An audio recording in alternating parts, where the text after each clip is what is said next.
Wasn't even born when Mike got to the team. I'll share with you a little bit of the experience he has about who it is and what it is to be a Golden Knight. And so don't ever forget that, please. I wonder if you probably got the record for being here longer than anybody. I have to dig into the history books on that.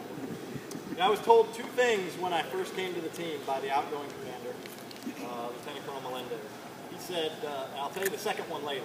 The first one he said was, you don't have to worry about the maintenance because of Mike Deke and his team. That was the first thing, one of the first things he told me. The second thing he told me, I'll tell you later. So Mike was here when we transitioned the first aircraft. It's not on the website, the first aircraft, because of our new website, but so I went back to the alumni page, and it lists the DH-4, which was first brought into service in 1918 for combat. That's not right. That's not right. All right. You've been here a long time, but you haven't been here that long. We'll just skip that, and let's just say that there's a reason why yourself and people like Al Hebert were able to acquire so many safe hours in these airplanes. We're going to definitely miss your leadership, your knowledge, your dedication to the team. I did dig up, though, some old maintenance records with some counseling and things. The pilots and some of the maintenance crew already know this information, or some of you may know some of it. For the Kay and Associates people, he's retiring, so you can't come back and ding him on any of this. But I thought I'd enlighten the rest of you with, you've heard of kind of how his personality is.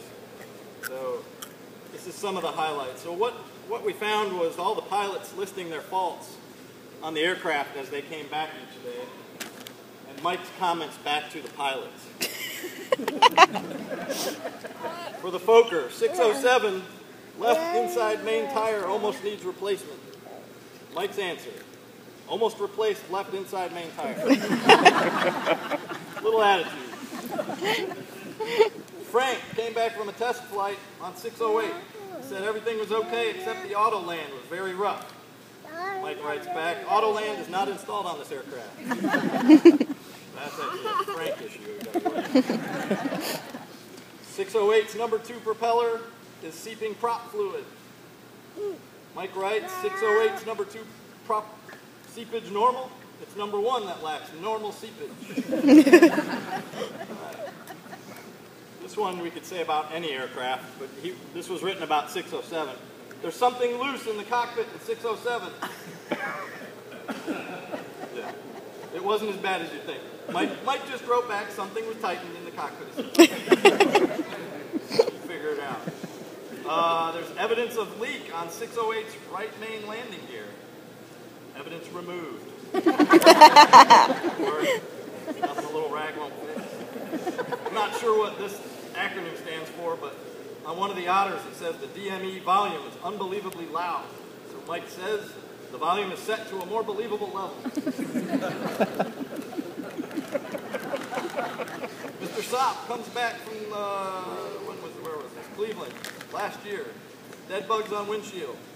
Mike, live bugs on order. A little bit of attitude. All right, autopilot in altitude hold. All right, this one's a pilot one, so you got to forgive this language. Autopilot in altitude hold mode produces a 200 foot per minute descent. Mike writes, we cannot reproduce this problem on the ground. Do your job and fly the plane. He doesn't like the autopilot. Only a couple more here. Friction locks cause the throttle lever to stick. Mike says that's what they're there for. Not the pilots get that one. On one of the otters, number 2 engine is missing. Mike said the engine was found on the wing after a brief search. But my two favorite for Mike, flight weather radar hums. Mike says, reprogram the radar with lyrics. And finally, on 607, this one's from years and years ago, aircraft handles funny. Mike writes, aircraft warned to straighten up and fly right and be serious. Mike, this is just my way of saying thank you for everything you've done for the command side of things, for the team side of things that allow everybody to go out and do their job, for you personally being here for 30 plus years of keeping the team on the road. It's an incredible feat of both engineering, mechanics, and just the personality to lead the team that you have here.